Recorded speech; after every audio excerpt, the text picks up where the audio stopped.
नमस्कार दोस्तों, स्वागत है आपका आपके अपने YouTube चैनल सक्सेस गुरु पर। आज हम बात करेंगे हिंदी भाषा की। जैसा कि आप जानते हैं कि इससे पहले वाले वीडियो में हमने आपको हिंदी भाषा में आने वाले पाठों के बारे में जानकारी दी थी कि आने वाले विभिन्न परीक्षाओं में किस तरीके से कौन कौन से पाठ पूछे जाते हैं, किस तरीके से प्रश्न बनते हैं, उसकी जानकारी हमने आपको दी थी। उसी सिलसिले में आज हम शुरू करेंगे हिंदी भाषा। और हिंदी भाषा का जो प्रथम अध्याय है, हमने आपको उस दिन जब आपको सिलेबस बताया था, सिलेबस वाला वीडियो अगर आप लोगों ने देखा होगा तो उसमें देखा होगा कि हमने सबसे पहले नंबर पे उसको वरीयता दी थी वर्णमाला को। तो उसी सिलसिले को जारी रखते हुए हम आज वर्णमाला की क्लास लेंगे और उसको समझेंगे। तो सबसे पहले अगर हम अपना वीडियो स्टार्ट करें तो उससे पहले हम आपको बता दें कि आप हमारे चैनल को लाइक कीजिए, सब्सक्राइब कीजिए। अगर आपने ऑलरेडी कर लिया है तो अच्छी बात है, अगर नहीं किया जो नए सब्सक्राइबर है उसको सब्सक्राइब करें और बेल आइकन को दबाकर उसको एक्टिव करें। बात करते हैं हिंदी भाषा की। तो सबसे पहले हिंदी भाषा की बात करेंगे तो दोस्तों सबसे पहले हम किसी भी चीज को पढ़ते हैं तो हमें उसका शब्दों का ज्ञान होना चाहिए कि वो शब्द है क्या या वो भाषा क्या है। तो सबसे पहले बात करेंगे भाषा की। तो देखिए, भाषा की अगर हम परिभाषा दें या भाषा को हम परिभाषित करें तो कैसे करेंगे, कैसे समझेंगे भाषा किसे कहते हैं। तो बहुत ही आसान भाषा में कहें या आसान शब्दों में हम कहें कि भाषा जो है विचारों को प्रकट करने का या विचारों को व्यक्त करने का माध्यम है। हम दो लोग, चार लोग आपस में जिस माध्यम से विचारों को प्रकट करते हैं या विचारों को व्यक्त करते हैं उसे ही भाषा कहते हैं।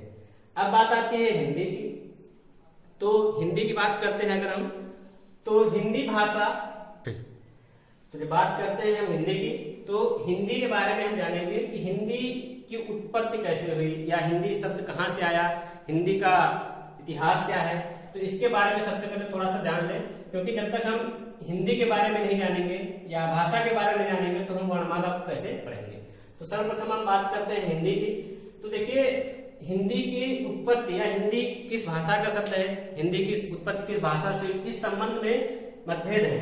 मतभेद कहने का मतलब ये है कि अलग अलग विद्वानों ने अलग अलग इसको परिभाषित किया है, अलग अलग अपने मत प्रकट किए, लेकिन जो सर्वाधिक मान्य है, जो सर्वाधिक मान्य मत है उसके अकॉर्डिंग कि हिंदी की उत्पत्ति जो है या हिंदी जो जिस भाषा का शब्द है वो तो कंफर्म है सबको कि हिंदी जो है फारसी भाषा का शब्द है। हिंदी खुद हिंदी का शब्द नहीं है, बल्कि हिंदी क्या है, फारसी भाषा का शब्द है। अगर आपके प्रश्न पत्र में पूछा जाता है कि हिंदी किस भाषा का शब्द है या हिंदी की उत्पत्ति किस भाषा से हुई है तो आप कहेंगे फारसी भाषा से हुई है। अब हिंदी की उत्पत्ति या हिंदी जो शब्द है ये तो फारसी शब्द है, लेकिन ये हिंदी की उत्पत्ति कैसे हुई तो इसके बारे में विद्वानों में मतभेद है। कुछ विद्वान कहते हैं कि हिंदी की जो उत्पत्ति हुई है वो सिंधु नदी के माध्यम से हुई है। प्रारंभ में हम जानते हैं कि हमारे भारत पर कई आक्रमण हुए, अधिकतर आक्रमण जो है वो सिंधु की तरफ से हुए हैं। तो जो भी आक्रमणकारी, जो भी वहां पे आगंतुक आए, उन्होंने जब आक्रमण किया तो उन्होंने सिंधु को, वहां पे जो सिंधु है यानी कि सा को हा कहा जाता था, वो लोग सा की जगह पर हा का प्रयोग करते थे। तो हा यानी कि सिंधु से बना हिंदू और हिंदू से बना हिंदी, अर्थात ये उत्पत्ति मानी गई है हिंदी की। सिंधु से हिंदी की उत्पत्ति मानी गई है। कुछ विद्वान कहते हैं कि हिंदी हिंदुस्तान, अर्थात हिंदू है क्योंकि हिंदुस्तान हमारा देश है और वहां पे हिंदू निवास करते हैं, हिंदू एक सनातन धर्म है, उस हिसाब से हिंदी की उत्पत्ति हो गई। लेकिन इसके विषय में मतभेद है, लेकिन सर्वाधिक जो मानना है वो यही है कि सिंधु है हिंदू और हिंदू से हिंदी की उत्पत्ति हुई। खैर, प्रश्न आता है आपके पास कि हिंदी किस भाषा का शब्द है, तो हम कह सकते हैं फारसी भाषा का शब्द है।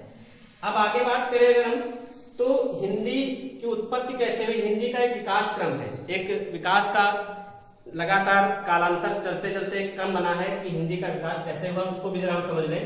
देखिए, हमको पता है कि हमारी जो आज जननी है, भाषा की आज जननी जो है वो है क्या, संस्कृत। सबसे प्राचीन भाषा है संस्कृत। संस्कृत आपको पता है कि वैदिक काल में संस्कृत के माध्यम से सारे वेद लिखे गए, जितने भी उपनिषद है वो सब इसी भाषा में लिखे गए। तो संस्कृत कालांतर में संस्कृत परिवर्तित हो गई पाली भाषा में। जैसे जैसे समय गुजरा, जैसे जैसे समय का जो है चक्र चलता रहा, वैसे वैसे संस्कृत बदल गई पाली भाषा में। पाली भाषा के बाद प्राकृत, और प्राकृत के बाद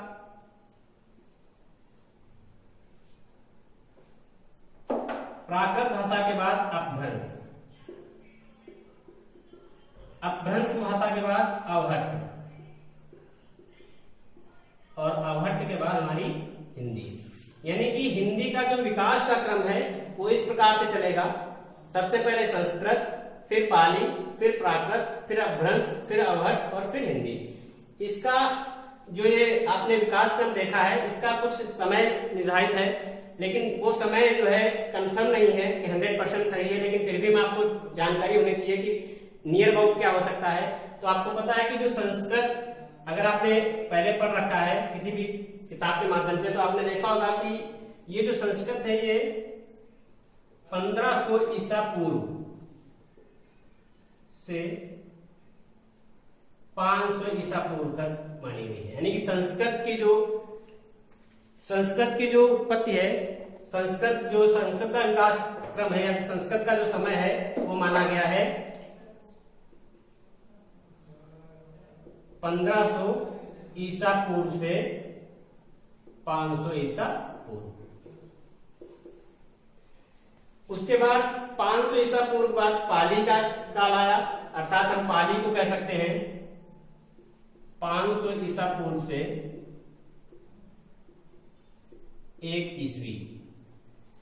ईसा पूर्व अर्थात ईसा के जन्म से पूर्व का जो समय था वो ईसा पूर्व, और फिर ईसा का जन्म हुआ वो ईस्वी अर्थात 1 ईस्वी को।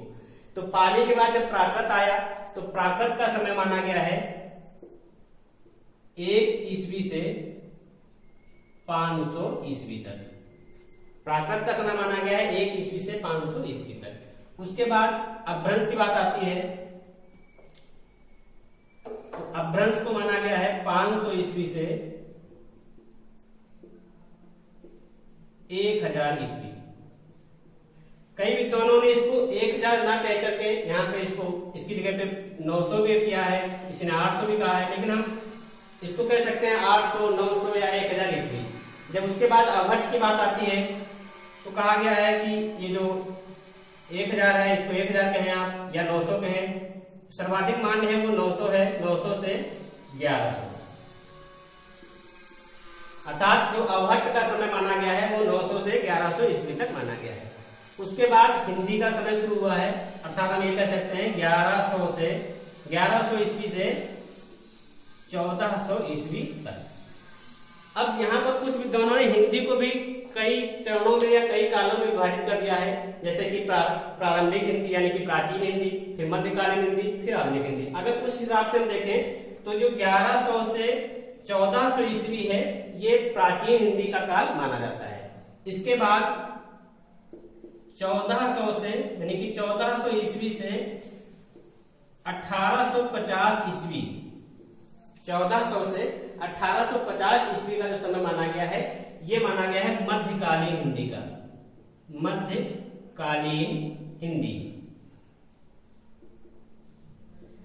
उसके बाद आधुनिक कालीन हिंदी की बात आती है, तो आधुनिक कालीन हिंदी को माना गया है कि 1850 ईस्वी से लेकर के अब तक। तो दोस्तों जैसा कि हमने देखा कि जो हमारी हिंदी है उसकी उत्पत्ति कैसे हुई या उसका विकास किस क्रम में हुआ है, कैसे हुआ है, उसको हमने समझा कि सबसे पहले संस्कृत, उसके बाद पाली, फिर प्राकृत, फिर अपभ्रंश, फिर अवहट्ट, फिर हिंदी या उसको हम कह सकते हैं प्राचीन हिंदी भी कह सकते हैं, प्रारंभिक हिंदी भी कह सकते हैं। फिर हिंदी में कालांतर में और भी विकास हुआ, कालांतर में और कुछ परिवर्तन हुआ। उस परिवर्तन के बाद जो मध्यकालीन हिंदी आई उसका समय माना गया 1400 से 1850 ईस्वी। उसके बाद फिर कालांतर में जब उसमें कुछ परिवर्तन हुआ, कुछ नया जुड़ा, तो वहां से हो गया 1850 ईस्वी से अब तक। जो हम अब तक हिंदी पढ़ रहे हैं वो आधुनिक कालीन हिंदी का समय या आधुनिक कालीन हिंदी का युग माना गया है। तो दोस्तों हमने यहाँ तक अभी देखा कि हिंदी भाषा के अंतर्गत हमने भाषा को पढ़ा कि भाषा क्या है। हमने आपको पहले बताया भाषा विचारों को व्यक्त करने का माध्यम है। फिर हमने आपको हिंदी के बारे में बताया कि हिंदी किस भाषा का शब्द है, सर्वाधिक पूछा जाने वाला प्रश्न है। तो आपको पता है हिंदी फारसी भाषा का शब्द है। अगर आपके प्रश्न पत्र में आता है कि हिंदी किस भाषा का शब्द है तो यहाँ पे कंफ्यूजन भी क्लियर होता है, क्योंकि हिंदी है जो हम लोग लगाते हैं कि हिंदी, लेकिन ऐसा नहीं, हिंदी फारसी भाषा का शब्द है। फिर हिंदी की उत्पत्ति कैसे हुई या हिंदी किस तरीके से आया, तो ये आपका क्रम है।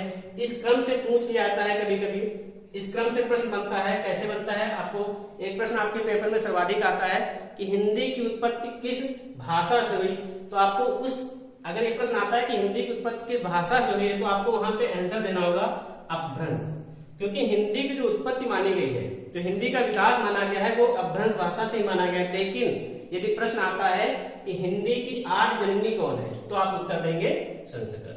अर्थात दो तरीके के प्रश्न बनते हैं दोस्तों, यहां देख लीजिए। अगर आता है कि हिंदी का विकास किस भाषा से हुआ है, हिंदी का विकास किस भाषा से हुआ है, तो आप यहां पे देंगे अपभ्रंश। आपने कई किताबों में पढ़ा होगा शौरसेनी अपभ्रंश, वही शौरसेनी अपभ्रंश, अपभ्रंश का ही एक रूप है उसी को। अगर पूछा जाता है प्रश्न कि हिंदी की आदि जननी कौन है, यानी कि हिंदी की जननी कौन है, हिंदी को किसने जन्म दिया है, हिंदी की जननी क्या है, तो आप कहेंगे संस्कृत। तो ये दो प्रश्न सर्वाधिक आते हैं, इन दोनों को आप अच्छे से समझ लीजिएगा, अच्छे से याद कर लीजिएगा कि हिंदी का प्रश्न अगर पूछा गया कि हिंदी का विकास, तो आप शौरसेनी अपभ्रंश या अपभ्रंश भाषा से, और हिंदी की आदि जननी तो संस्कृत। समय जो हमने आपको लिखा है ये पूछा भी जा सकता है, नहीं भी पूछा जा सकता है, लेकिन फिर भी आपको, क्योंकि अगर किसी विषय का आप ज्ञान प्राप्त कर रहे हैं तो संपूर्ण ज्ञान होना चाहिए, तो इस हिसाब से आपको इसको भी याद करने की आवश्यकता है।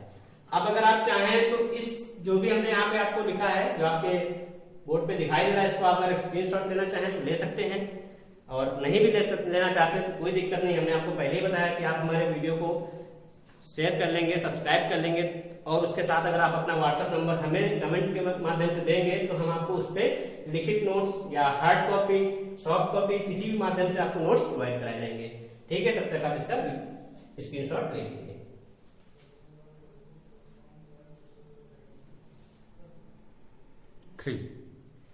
दोस्तों, आपने जो भी अभी हमने लिखा था उसका स्क्रीनशॉट ले लिया होगा। अब आगे शुरू करते हैं वर्णमाला के बारे में। हमारा जो मुख्य चैप्टर का नाम है वर्णमाला ही है, वर्णमाला के बारे में ही हम आप पढ़ेंगे आज। तो अभी तक आपने जो भी देखा वो हिंदी भाषा, उसका विकास और उसका विकास का क्रम देखा। अब बात करते हैं वर्णमाला की। दोस्तों, हमने पहले ही आपसे बताया था कि हिंदी को पढ़ने के लिए उसके शब्दों को समझना बहुत जरूरी है। तो बात करें हम वर्णमाला की, तो जो हमारा ये वर्णमाला शब्द है ये खुद दो शब्दों से मिलकर बना है। आपको जैसा कि दिख रहा है, दो शब्दों से मिलकर बना है, वर्ण और माला। अगर इन दोनों शब्दों को हम अलग कर दें तो हम इसको लिख सकते हैं,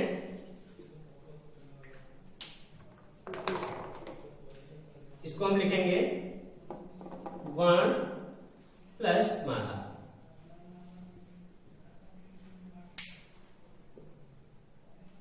वर्णमाला के अंतर्गत हम समझेंगे वर्ण और माला के बारे में। तो जब हम बात करेंगे वर्ण की और माला की, तो हम दोनों को मिला करके वर्णमाला की परिभाषा समझ सकते हैं। सबसे पहले हम बात करेंगे वर्ण के बारे में। तो देखिए, वर्ण को हम कई प्रकार से परिभाषित कर सकते हैं। जो भी प्रकार हमको आसान लगेगा उसको हम समझेंगे, और जो भी प्रकार हमारे पेपर में पूछा जाएगा उसी के आधार पर हम उसका उत्तर देंगे। तो सबसे पहला जो हम वर्ण के बारे में कह सकते हैं, बहुत ही आसान सी भाषा है या आसान सी परिभाषा है, कह सकते हैं अखंडित ध्वनि वर्ण कहलाती है। अखंडित ध्वनि वर्ण कहलाती है, यानी कि हिंदी भाषा की ऐसी ध्वनि जो अखंड हो, जिसको हम खंडित ना कर सके, जिसके टुकड़े ना कर सके, उसको हम कहते हैं वर्ण। अगर अखंडित है तो हम इसके साथ साथ ये भी कह सकते हैं कि ये भाषा की सबसे छोटी इकाई है, भाषा की सबसे छोटी इकाई। एक प्रश्न आपसे पूछा जाता है अक्सर पेपर में, आपके एग्जाम में अक्सर पूछता है कि भाषा की सबसे छोटी इकाई किसे कहते हैं, तो उसका उत्तर होगा वर्ण, या ध्वनि भी कह सकते हैं। भाषा की सबसे छोटी इकाई वर्ण या ध्वनि। ठीक है, एक और भी इसको हम कह सकते हैं कि जो वर्ण है ये अविभाज्य ध्वनि होती है। देखिए, बात एक ही है, अविभाज्य और अखंडित, लेकिन क्योंकि अलग अलग शब्द है इसलिए हम आपको क्लियर कर दें कि अविभाज्य और अखंडित ध्वनि एक ही बात है। तो इसको हम तीन तरीके से समझ सकते हैं कि वर्ण जो है क्या है, अखंडित ध्वनि है, यानी कि जिसके खंड ना हो सके, भाषा की सबसे छोटी इकाई है, और अविभाज्य ध्वनि है, यानी कि जिसका विभाजन नहीं हो सकता है, ऐसी ध्वनि है। ठीक है, तो हमने अभी तक क्या समझा वर्ण के बारे में। हमने वर्ण को अच्छे से समझ लिया कि वर्ण क्या है, अखंडित ध्वनि, भाषा की सबसे छोटी इकाई और अविभाज्य ध्वनि। अब अगर हम बात करें इस वाले शब्द की, माला की, तो जैसा कि आप सभी जानते हैं, बहुत ही कॉमन शब्द है, बहुत ही परिचित शब्द है, इसको हम जानते हैं। माला किसी भी चीज की, जैसे हम लोग फूलों की माला देखते हैं तो आपको पता है कि फूलों की माला कैसे बनती है। जब हम फूलों को एक क्रम से संजोते हैं, एक क्रम में लगाते हैं, तो वो माला बनकर तैयार होती है। अगर मान लीजिए 10 फूलों की माला बनानी है और हमने आपको 10 फूल दे दिए, हमने आपको 10 फूल ऐसे एक समूह में दे दिए, एक टोकरी में दे दिए, तो क्या माला कहलाएगी? नहीं कहलाएगी, जब तक हम 10 फूलों को एक क्रम में लगाएंगे नहीं। जब हमने उस 10 फूलों को क्रम में लगा दिया तो एक माला बनकर तैयार होगी। तो यहाँ भी वही लॉजिक वही लगना है। हमको पता है कि हमारी वर्णमाला में वर्णों की संख्या कई है। अगर हम बात करें वर्णों की संख्या के बारे में, हिंदी वर्णमाला में वर्णों की संख्या पूछी जाती है, बहुत ही कॉमन प्रश्न है, अक्सर पूछा जाता है हिंदी वर्णमाला में वर्णों की संख्या कितनी है। तो हमने कहा कि हिंदी वर्णमाला में वर्णों की संख्या 52 होती है। तो अब इन 52 वर्णों को जब हम एक क्रम से लिखेंगे, एक क्रम से संजोएंगे, व्यवस्थित क्रम उसका होगा, तभी वो वर्णमाला कहलाएगा। तो अर्थात अगर हम वर्णमाला की परिभाषा देना चाहें तो हम कह सकते हैं वर्णों का व्यवस्थित क्रम। वर्णमाला की परिभाषा अगर हम दें तो हम क्या कहेंगे? वर्णों का व्यवस्थित क्रम। तो अगर आपसे पूछा जाता है प्रश्न में, पेपर में, एग्जाम में आता है कि वर्णों का व्यवस्थित क्रम क्या कहलाता है, तो वर्णों का व्यवस्थित क्रम वर्णमाला कहलाता है। ठीक है दोस्तों, तो हमने पढ़ा वर्णमाला की परिभाषा, यानी कि वर्णमाला को हमने समझ लिया। अब हम बात करते हैं, जब बात करेंगे हम वर्णमाला के अंतर्गत तो एक बार इस बात पे भी चर्चा करेंगे कि वर्ण के प्रकार। अक्सर प्रश्न पूछा गया है कि हिंदी वर्णमाला में वर्ण कितने प्रकार के होते हैं। तो आपको पता है कि हिंदी वर्णमाला में वर्णों के प्रकार जो होते हैं 2 होते हैं। अब वो 2 कौन कौन से हैं? स्वर और व्यंजन। हिंदी वर्णमाला में वर्ण कितने प्रकार के होते हैं? हिंदी वर्णमाला में वर्ण 2 प्रकार के होते हैं, स्वर और व्यंजन। अब हम बारी बारी से स्वर के बारे में और फिर उसके बाद व्यंजन के बारे में पढ़ेंगे। तो सबसे पहले बात करते हैं स्वर के बारे में। तो दोस्तों स्वर के बारे में जब बात करेंगे तो सर्वप्रथम हम पढ़ेंगे स्वर की परिभाषा। देखिए, परिभाषा का मतलब यह है कि यहाँ कोई ऐसा नहीं कि आपको परिभाषा याद करनी है, लेकिन समझना है, क्योंकि जब तक आप समझेंगे नहीं, प्रश्नों को उस हिसाब से सॉल्व नहीं कर पाएंगे, उस हिसाब से उसका उत्तर नहीं दे पाएंगे जिस हिसाब से प्रश्न आजकल पेपर में पूछे जाते हैं। तो अगर हम परिभाषा की बात करते हैं तो हमें पता है कि स्वर की परिभाषा होती है, कहते हैं स्वतंत्र रूप से उच्चारित वर्ण। स्वतंत्र रूप से उच्चारित वर्ण। वर्ण इसलिए लिखा क्योंकि हमने आपसे पहले कहा कि वर्ण 2 प्रकार के होते हैं, स्वर और व्यंजन।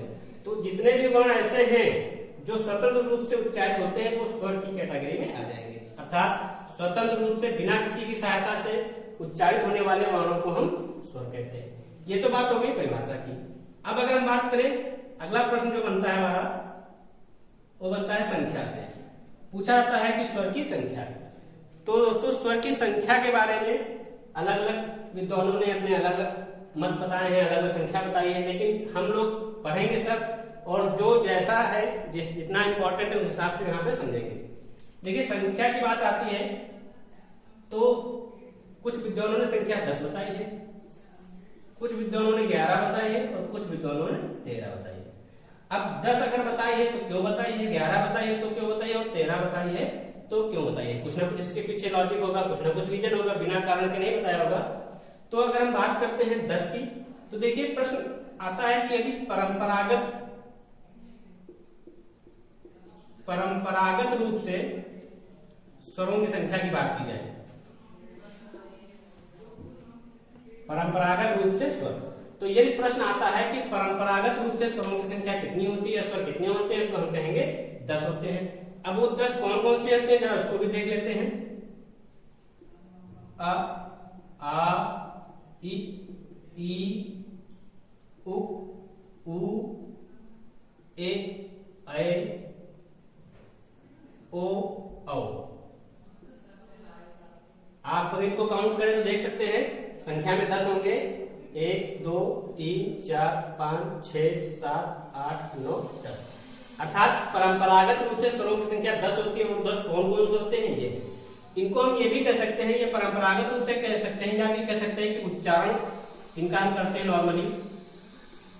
अर्थात हम जब भी स्वरों का उच्चारण करते हैं, वर्णमाला का उच्चारण करते हैं, तो वर्णमाला में जो मुख्यतः स्वर का उच्चारण करते हैं वो 10 ही करते हैं। उन 10 की संख्या यहाँ पे है, उन्हीं को 10 कहा गया है। ठीक है, बात करते हैं 11 की। तो अगर हम ये कहें कि मुख्य रूप से स्वर कितने होते हैं, तो हमारी संख्या हो जाएगी 11। अब देखिए, जो उच्चारण की दृष्टि से या परंपरागत रूप से 10 है और 11 हो रहा है, तो कोई ना कोई एक स्वर बढ़ रहा होगा। तो वो जो स्वर बढ़ता है, जो यहाँ पे प्लस हो जाता है, 10 आपने पहले देखे जो प्लस हो जाता है, वो है आपका री से ऋषि वाला री। तो अब आप कह देंगे 11 हो गए। तो अगर प्रश्न आपसे पूछा जाता है कि स्वर कितने हैं, तो आप कहेंगे 11 है। प्रश्न कैसे पूछा जाता है, किस दृष्टिकोण से पूछा था, वो भी हम आपको बताएंगे। पहले आप इतना देख लीजिए कि ये परंपरागत रूप से स्वरों की संख्या है और ये मुख्य रूप से स्वरों की संख्या है। फिर एक प्रश्न आ जाता है आपसे कि हिंदी वर्णमाला में कुल स्वर कितने हैं, तो हम कहेंगे कुल स्वर 13 है। अब आप यहां तक आपने देखा 10 थे, देखा आपने 11, 13 हो रहा है, तो जाहिर सी बात है 2 बढ़ रहे हैं। 2 कौन कौन से बढ़ रहे होंगे, तो उनको हम कहते हैं अंग और आहा। ये 2 बढ़ा दीजिए तो 11 + 2 13 हो जाएंगे। अब देखिए प्रश्न कैसे बनता है आपके एग्जाम में, उसको भी जरा ध्यान में रख लें। तो यदि आपके एग्जाम में प्रश्न आता है कि स्वरों की संख्या बताइए, क्योंकि आपको पता है कि हम लोग प्रतियोगी परीक्षा की तैयारी कर रहे हैं, तो प्रतियोगी परीक्षा में ऑप्शन विशेष महत्वपूर्ण होते हैं। हम ऑप्शन को देख करके उसका उत्तर देंगे। तो अगर प्रश्न आता है स्वरों की संख्या कितनी है, ये प्रश्न है आपके सामने, ऑप्शन है मान लीजिए 10 है, दूसरा ऑप्शन है 11 है, तीसरा ऑप्शन है 12, चौथा ऑप्शन है 13। प्रश्न आता है कि स्वरों की संख्या बताइए। ऑप्शन आपके पास 10 भी है, 11 भी है, 12 भी है और 13 भी है।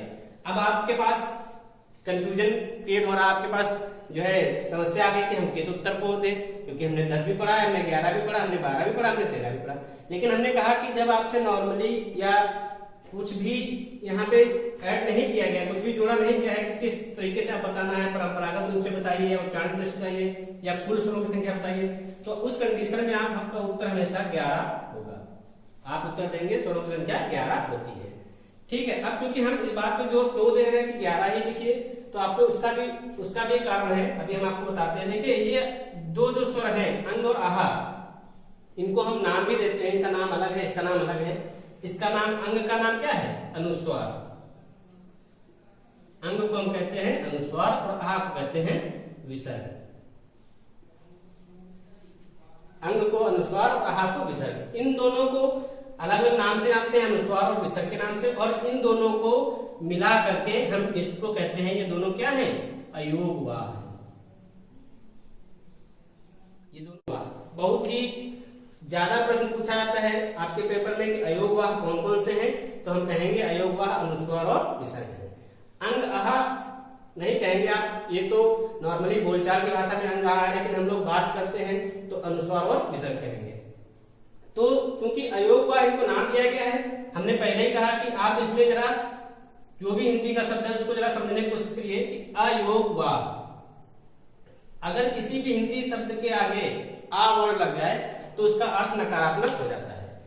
तो क्योंकि इसकी परिभाषा है, या इसको हम समझना चाहें तो कह सकते हैं कि इन दोनों स्वरों का योग ना तो स्वरों के साथ में है और ना ही व्यंजन के साथ में, यानी कि इन दोनों को ना तो स्वर की श्रेणी में रखा गया और ना ही व्यंजन की श्रेणी में रखा गया, इसलिए इन दोनों को अयोगवाह कहा गया है। और यही इस कारण है कि इन दोनों को इन 11 में शामिल नहीं करते हैं, इसीलिए मुख्य रूप से स्वरों की संख्या 11 मानी जाती है। जब आपके सामने प्रश्न आएगा कुल स्वरों की संख्या बताइए, तो आप आंसर बिना किसी हिचकिचाहट के, बिना किसी संकोच के 13 बताएंगे। ठीक है दोस्तों, तो यहां तक आपने स्वरों की संख्या देखी। अब स्वरों की संख्या के बाद हम बात करेंगे स्वरों के प्रकार के बारे में, लेकिन उससे पहले आप अगर इसका स्क्रीनशॉट लेना चाहते हैं तो बिल्कुल ले सकते हैं।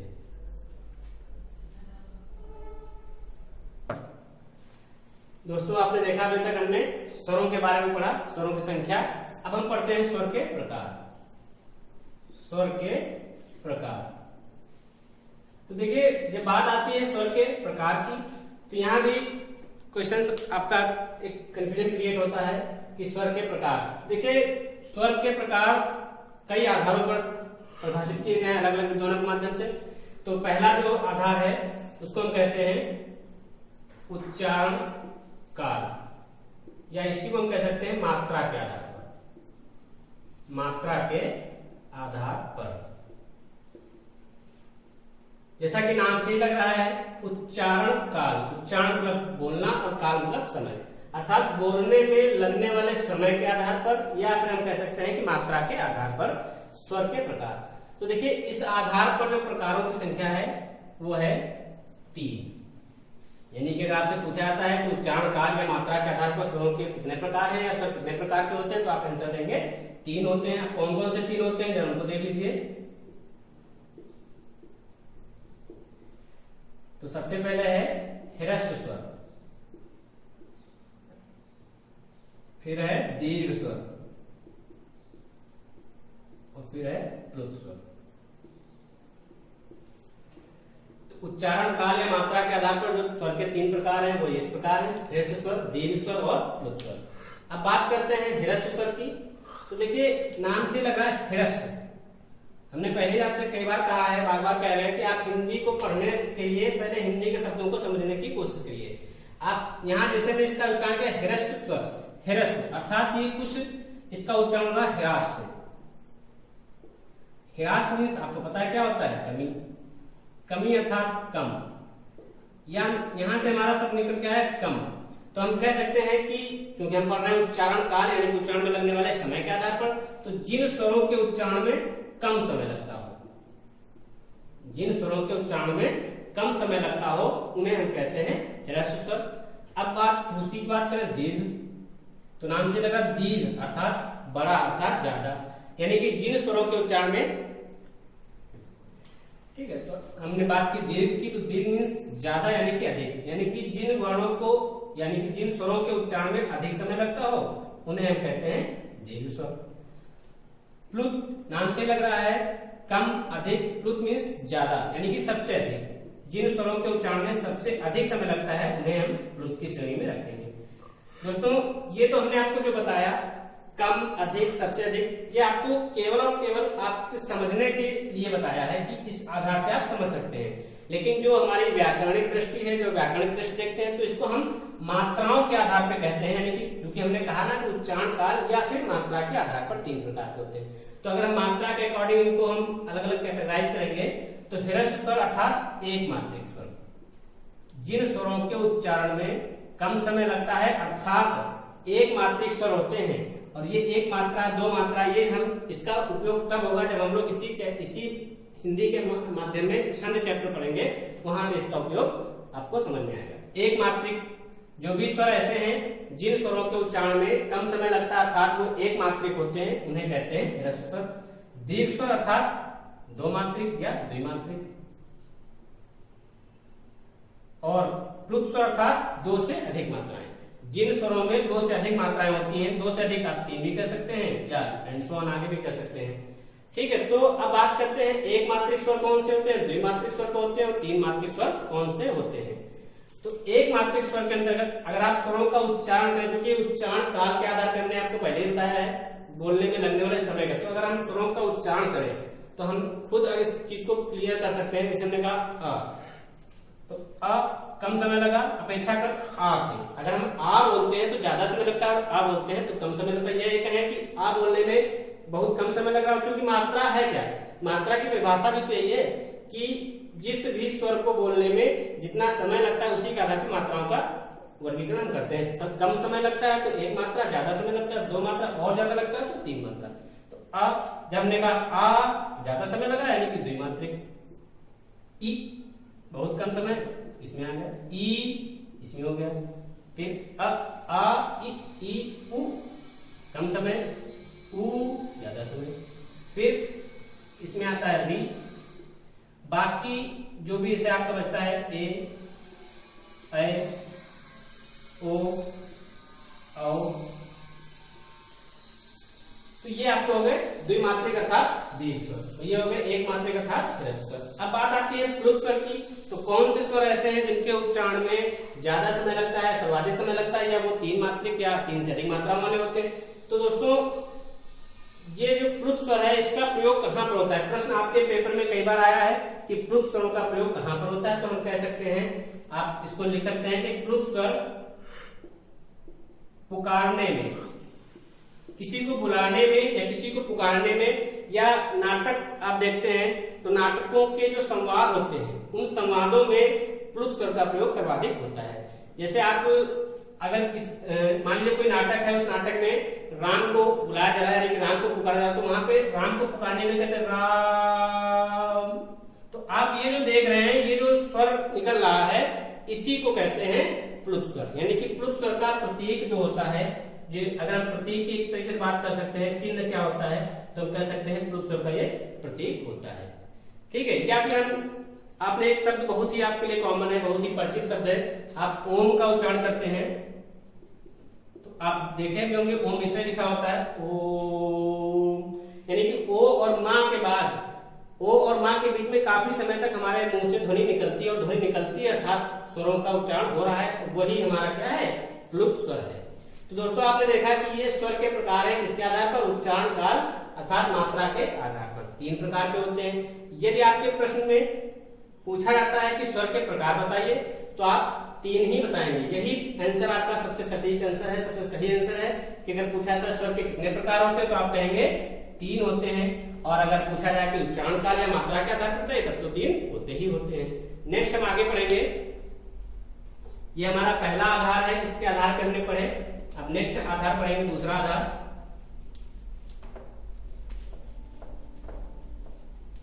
दूसरा जो हमारा आधार है उसको हम कह सकते हैं जीव या जिह्वा के प्रयोग के आधार पर।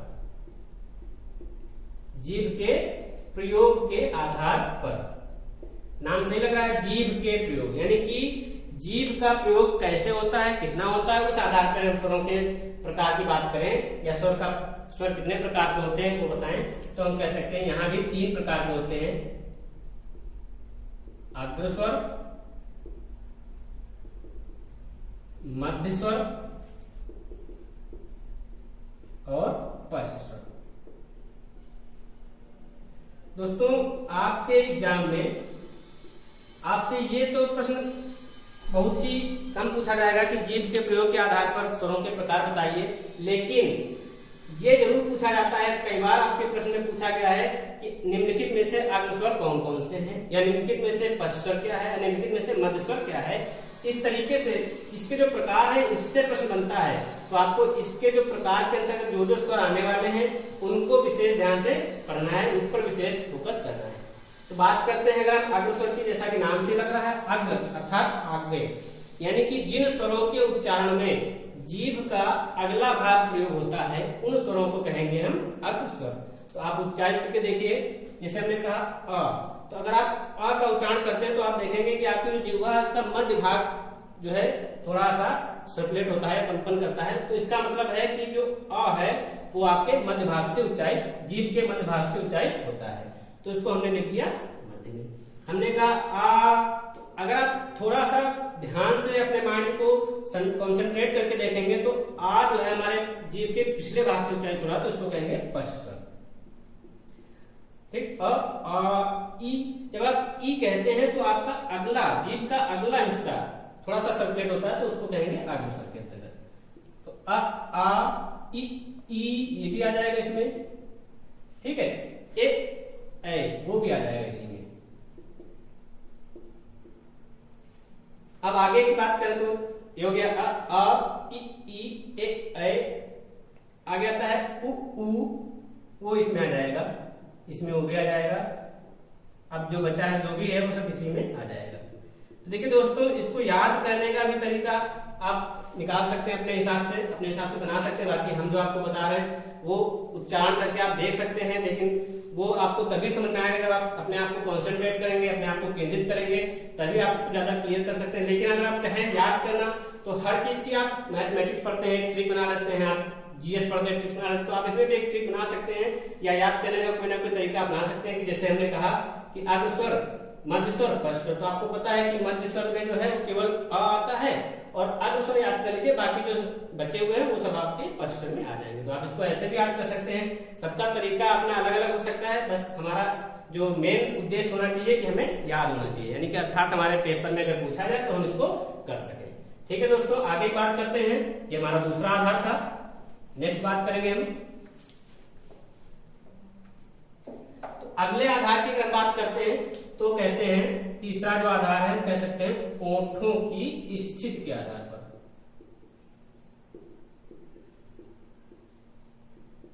ओठों की स्थिति के आधार पर, अर्थात ओठों की स्थिति कैसी होती है, ओठ किस सिचुएशन में आते हैं, ओठ किस सिचुएशन में रहते हैं, उस आधार पर स्वरों के प्रकार की बात अगर हम करते हैं तो दो प्रकार निकलकर सामने आते हैं। जो पहला प्रकार है हमारा वो है वृत्तमुखी, और दूसरा प्रकार है जो वो अवृत्तमुखी।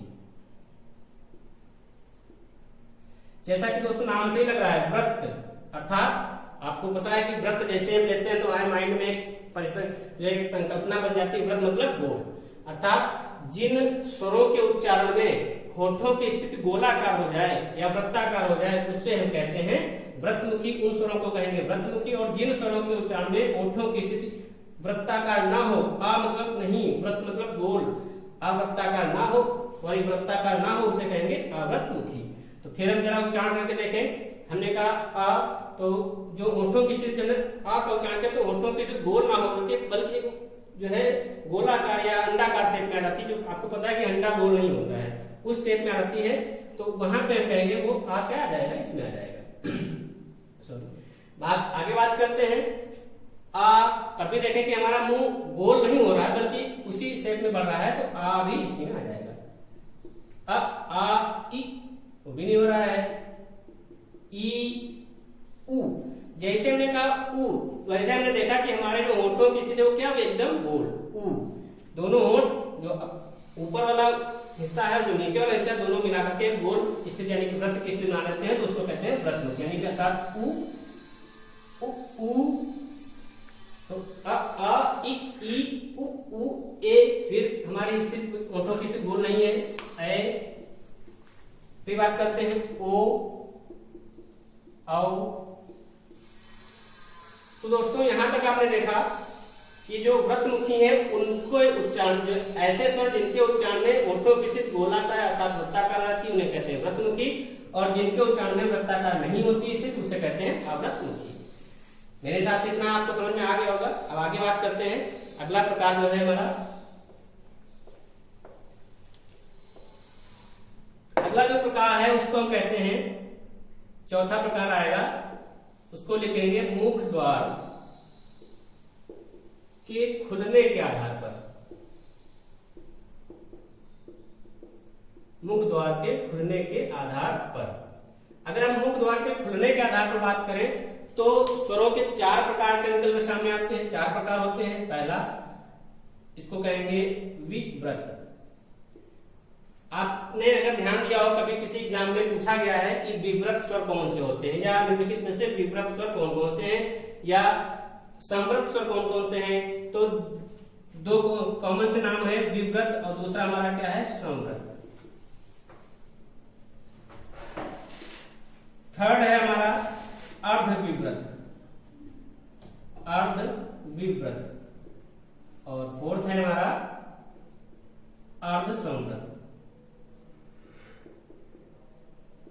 दोस्तों इसको याद करने के लिए और भी आपको आसान सी बात बता सकते हैं, क्योंकि थोड़ा हिंदी भाषा के कुछ क्लिष्ट शब्द आपको लग रहे हैं, थोड़ा कठिन लग रहे होंगे, इसलिए थोड़ा इसको आसान कर दें, तो थोड़ा आम भाषा से इसका परिचय करा दें। तो विव्रत को हम कह सकते हैं अंग्रेजी में ओपन, क्या कह सकते हैं, ओपन, अर्थात मुख द्वार, जब ऐसे स्वर जिनके उच्चारण में मुख द्वार पूरा का पूरा ओपन हो, खुला हो, उसे कहेंगे विव्रत। और संवृत की बात करते हैं तो इसको इंग्लिश में कह सकते हैं क्लोज। जब अर्धविव्रत की बात आती है, अर्ध मीन्स आप जानते हो हाफ, विव्रत मतलब ओपन, तो हाफ ओपन, हाफ ओपन। और अर्धसंवृत की बात आती है तो अर्ध मतलब हाफ और संवृत मतलब क्लोज, तो हाफ क्लोज। तो ये दोस्तों चार प्रकार होते हैं स्वरों के, इसके आधार पर मुख द्वार के खुलने के आधार पर। यदि आपसे पूछा जाए कि विवृत स्वर कौन कौन से हैं, तो जब आपको पता होगा तो आप बिल्कुल उसका उत्तर दे पाएंगे। ठीक है, तो बात करते हैं विवृत अर्थात ओपन की, यानी कि कितने ऐसे स्वर हैं जिनके उच्चारण में जब हम उच्चारण का करें तो मुख द्वार पूरा का पूरा ओपन रहे, खुला रहे। तो देखिए आप जैसे उच्चारण करते हैं अ, तो पूरा नहीं खुला होता, लेकिन जैसे आप बोलते हैं आ, तो जैसे आप आ का उच्चारण करते हैं तो वैसे ही आपका मुंह द्वार पूरा का पूरा खुल जाता है। अर्थात हम कह सकते हैं कि जो आ है वो हमारा ओपन वाली कैटेगरी में आ जाएगा। ठीक है, फिर बात करते हैं समृद्ध अर्थात क्लोज की। तो ऐसे स्वर जिनके उच्चारण में लगभग जो मुख द्वार है हमारा वो लगभग बंद रहता है, क्लोज रहता है। तो आप इसको कह सकते हैं, जैसे हम कहते हैं ई उ ओ। जो ई उ ये दो स्वर, चार स्वर ऐसे हैं जिनके उच्चारण में लगभग मुख द्वार बंद रहता है। पूरी तरीके से हम बंद नहीं, मतलब जिन्हें कहते एकदम मुंह बंद है, दोनों ओर एकदम सिले हुए हैं, ऐसा नहीं कह सकते, लगभग बंद की स्थिति में रहता है, ऐसा लगता है इससे बंद है। अब बात करते हैं अर्धविवृत की अर्थात हाफ ओपन, इसमें मुख द्वार लगभग आधा खुला रहता है। जब हम आ का उच्चारण करते हैं तो मुख द्वार आधा खुला रहता है। ठीक है, अ, ए और ओ।